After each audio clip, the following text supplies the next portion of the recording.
Hello, everyone, and welcome to week 4. You're approaching that midway mark, so thanks for hanging in there. This week, we really talk about support groups, treatment groups, also the role of family when we're looking at addiction treatment. So these are really important topics and some that you may be familiar with. Um, so again, you'll have a lot of resources. We point back to SAMHSA and some group intervention models, and that would focus more on the treatment end of interventions. There's also several support groups out there. Some of the more popular ones are we call the 12-step groups, such as Alcoholics Anonymous or Narcotics Anonymous, that individuals often find are useful for them. So part of what we want to understand between the group piece of that is there are differences between treatment groups and those community support groups, or mutual aid groups as we're kind of starting to call them.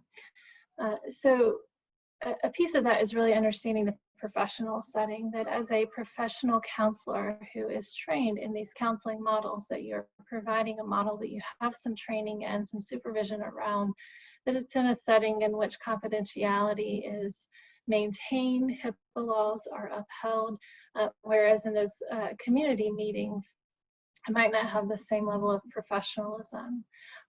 But the other piece of that is the benefit to that is individuals can find a great deal of support, which is really important for individuals who have addiction disorders. If you look at the Rat Park video, you'll learn about some research that was done that explains the importance of that social connection piece. And it goes a little bit back to the limbic system in the brain that we talked about in week 1.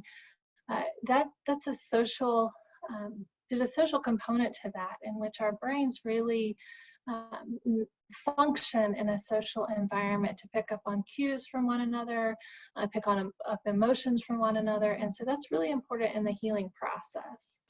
Individuals who've experienced addiction often have a lot of shame, and other people that really don't understand or come from this moral understanding, considering addiction as a choice and looking at behaviors that may have hurt other people. And so having that social connection is really important, to have that 24-hour support. Some of those components that come with those community groups are really important.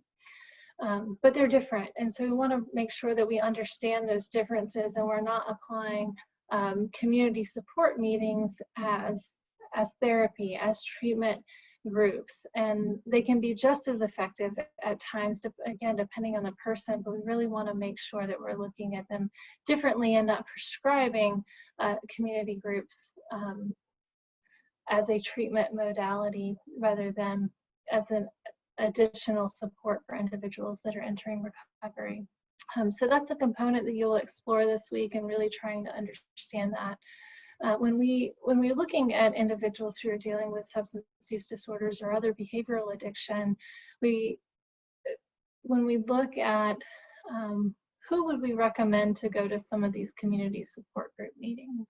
Now, again, there's different types of meetings. When you're looking at some of those like AA and NA, some of those 12-step meetings, they're really intense and abstinence-based. And often those groups are very effective for individuals who have more of that severe symptom disorder, that those symptoms have added up over time. Abstinence is really the only way to heal the brain. They need that level of intensity. So we really want to understand that, because if we recommend someone going and engaging in that type of meeting, and they really kind of have experimented a little bit, but use has not become a problem for them, it's unlikely they seem to really be able to make changes, and we're recommending going to a group with that level of intensity, it's probably not going to be beneficial. And so again, we really want to make sure we're looking at the individual. What are these groups? Do we understand them? And will this particular person I'm working with benefit from that particular group? And look at the different types of groups, because there are others. There's several, and some are substance dependent, and many are behavioral dependent for gambling and other behaviors. And so know what's in your community and know who will benefit. So we kind of touch on that a little bit this week, but it's really up to you to do a little more research specific to your area. But as a counselor, it's really important for you to understand the professional perspective, and when would you refer someone, and how would you encourage someone who may need additional support to engage in that. This week we also introduced you to some family models and understanding the importance of including family when we can. Often the individuals we're working with, they're not living in isolation. They have families either they came from or they're still living with, that are important to understand their addictive behavior in the context of that family, past and present. And so the family is all affected in different ways, and someone may be affected by their family.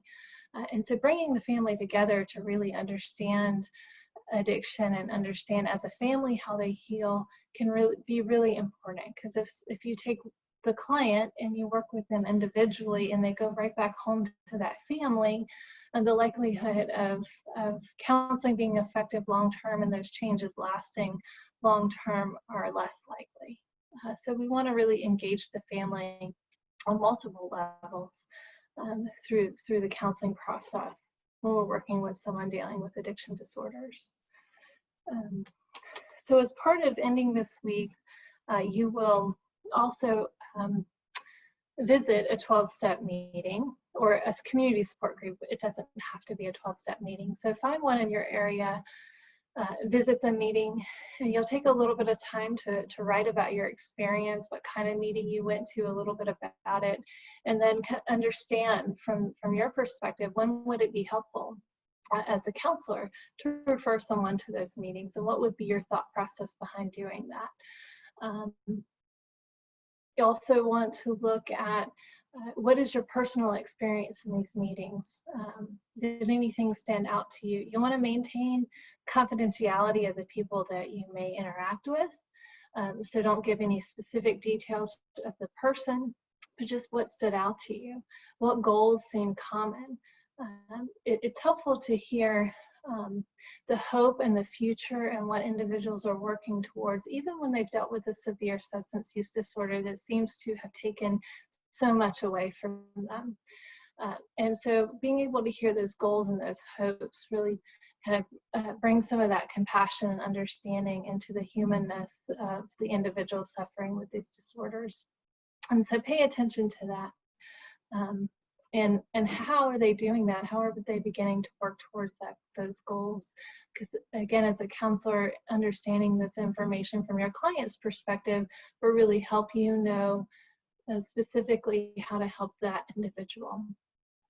When you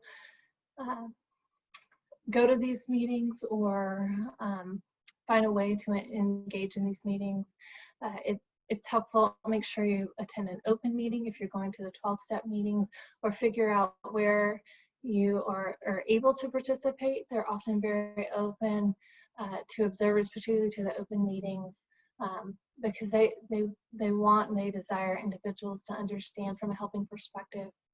So I encourage you to go ahead and figure that out and have fun with it. This is a transformational project and often one that students really are inspired by. So enjoy, and I'll see you in week 5.